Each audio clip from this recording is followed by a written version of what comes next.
Thanks for joining us from the Ohio AgNet Voice with the News You Trust studio, sponsored by BASF, where you can count on the trusted performance of Elevo seed treatment to protect your soybean crop. Well, Dale kicks things off with an update from the Ohio corn and wheat growers.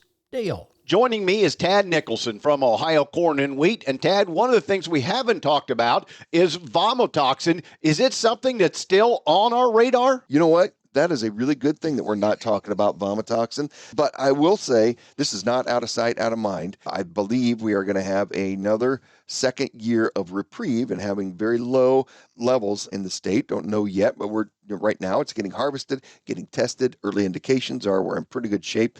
We do watch that all the time. We are not slowing down on research and development on technical ways that we can mitigate vomotoxin levels. Because remember 2019, we tried to market that corn all through 2020, and no one wanted it.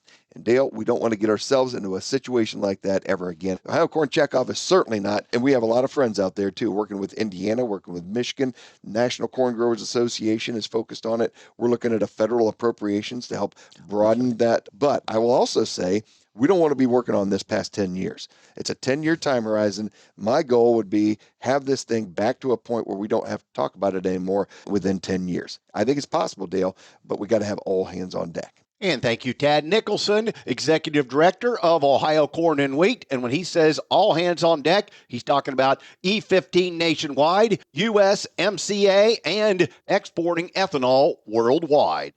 President Trump last week lifted the 40% tariffs he imposed in July on Brazilian food imports, reversing a policy that had raised U.S. consumer costs and strained agricultural markets. The move removes duties on Brazilian beef, coffee, cocoa, and fruit beginning in November and may trigger refunds for tariffs already paid, according to a White House order. Well, the Whole Milk for Healthy Kids Act recently passed the Senate. Chad Smith has more on the important first step in the process. Dairy farmers and school children received some welcome news this week with the passage of the Whole Milk for Healthy Kids Act. John Newton, Vice President of Public Policy and Economic Analysis for the American Farm Bureau Federation, said this legislation is long overdue and will allow kids to make healthy choices at breakfast and lunch. Finally allow schools participating in the National School Lunch Program to offer flavored and unflavored, organic or non-organic, whole, reduced fat, low fat, and fat-free fluid milk. It really expands the opportunities and products available to children as they consider having dairy on their lunch plate. It's been proven that whole milk choices are healthy for students. They contribute to healthy children and healthy outcomes. American Farm Bureau dairy farmer members have been pushing for this for a very, very, very long time. And I think seeing the Senate passage of the Whole Milk for Healthy Kids Act is going to be welcome news in the dairy world and really across the farm economy. Chad Smith, Washington. U.S. ethanol exports climbed sharply in August, driven by record sales to Canada and the European Union. Shipments reached 188.8 million gallons. That's a 15% increase from July and 24% higher than a year earlier.